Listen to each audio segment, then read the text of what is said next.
Hobbits, UK lockdown, Twitch cracks down on e-thoughts, UFOs are real, Bryce Hall versus Austin McBroom, and a certain bird returns to YouTube. All this and more on today's edition of On The Rag.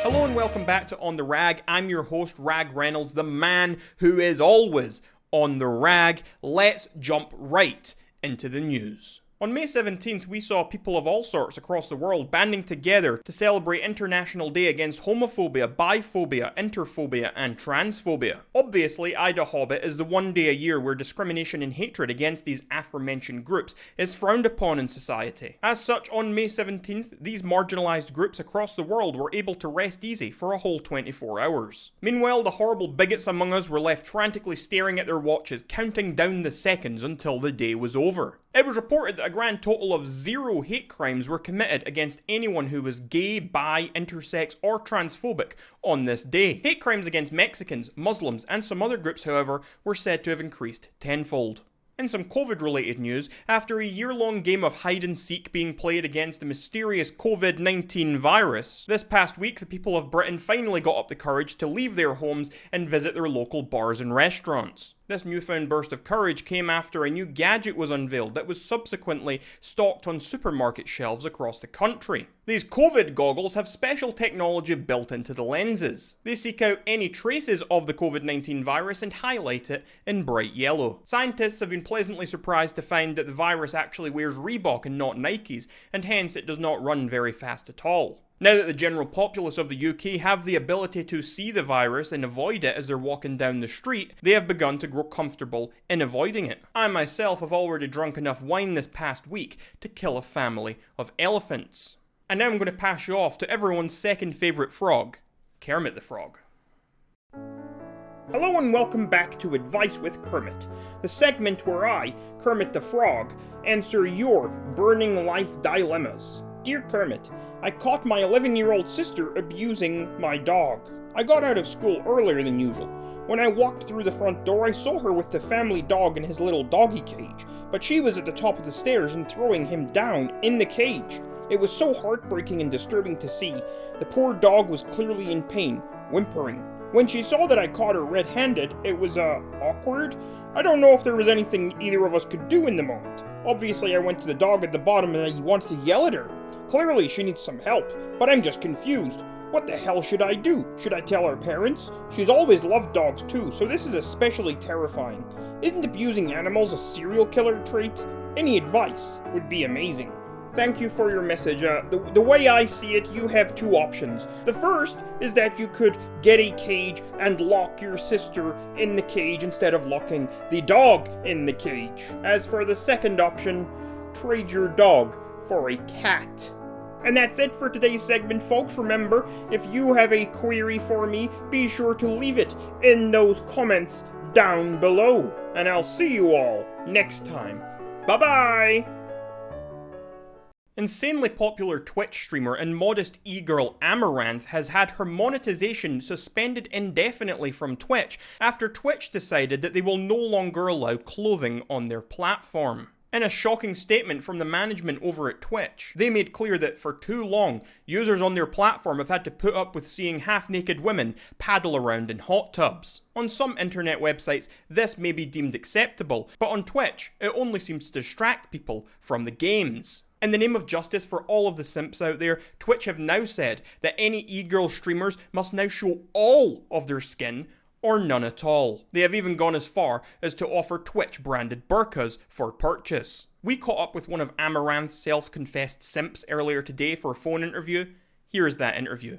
So what do you think about this whole thing? Like, what is going through your mind when you're sitting there watching Amaranth? She's trying to play some game, and she's in a hot tub, right? And she's half naked, her boobs are kind of out, but they're kind of covered a little bit. You know the kind of thing. What is your impression? What are you thinking watching that?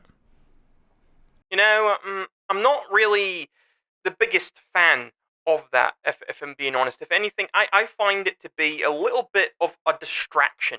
I think it's a huge distraction. I mean, I don't know whether I should be looking at a chest or if I should be paying attention to the games. And I say this as someone who's a huge fan of Amaranth. I've been subscribed to her for many, many, many months. I've donated a lot of money.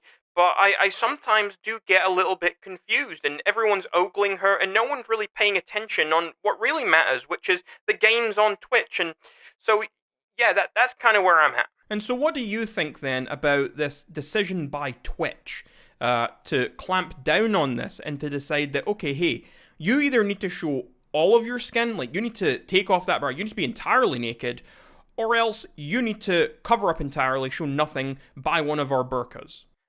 Yeah, I think that was kind of a logical step. I honestly, I could have predicted this coming. I could have seen it coming. I think a lot of people, I kind of had a feeling that something like this would eventually happen. It makes a lot of sense because now it becomes clear as to what certain streamers are after. I personally expect Amaranth 100% to put on one of these burqas, and I'll continue to watch her streams as I always have.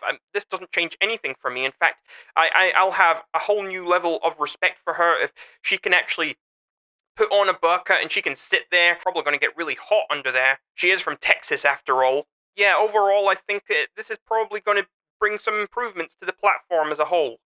Well, thanks for your insight. It was really great to talk to you.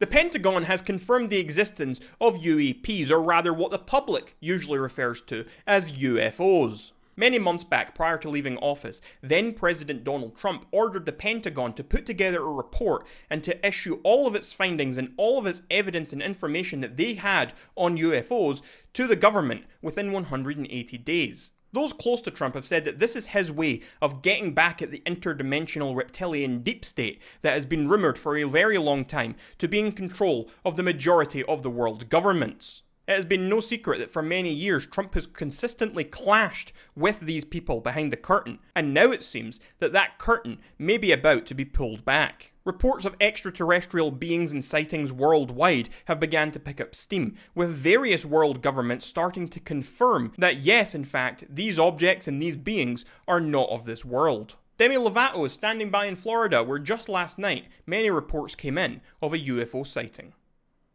Thanks, Rag. Now, before we get into this thing, I just want to make a little announcement. I've been doing a lot of soul searching recently. I've been thinking a lot. I've been looking inward to myself and about my own gender identity, and I've decided that I am non-binary, and I would like to be called they, them, and not she, her anymore. Demi, that is no problem whatsoever. I really do not care what you want to be called. I'll call you Jim, I'll call you Joe, I'll call you Jenny. I don't give a damn. Just get down to the news and stop making these good people wait. Thanks for being so understanding, Rag.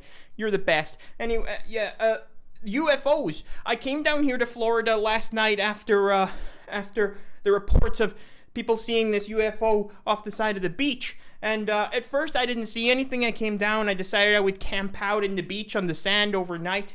I lay in the sand for a bit. I went for a little swim. I went looking for dolphins. I didn't find any dolphins, unfortunately. But I stayed here. I met some people. And then I started seeing some lights in the skies. I saw some lights and they were coming towards me. And the next thing I knew, I was sitting up and I was in a metal room, and a little gray alien was looking down at me from over there. And the alien looked at me, and then I woke up. It turned out it was a dream, but that's not the point. There are other people out there who have apparently experienced this sort of thing. People say that they experience this sort of thing all the time. People say they were abducted. Lots of examples of this, and lots of examples of people seeing flying saucers. I sat here and sure, I didn't see any flying saucers, but I talked to people who said they did see the flying saucer. They saw the UFO, the UAP, whatever you want to call it. People here in Florida, the Floridians, they say they saw it. And who am I to say they didn't? I believe them. That's enough for me. I don't know about you people at home, but for me, that's more than enough evidence. The fact that some people say, oh my God, what is that? I mean, what else could be up there? What else could that be? It has to be a flying saucer. It just has to. Oh my. Never mind. It was a plane.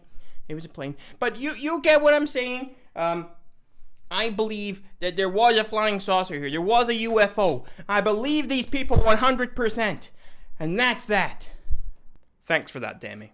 In other news, in a surprising turn of events, Bill Gates has announced that he's donating his entire charity to his fortune, reports respectable news outlet The Onion.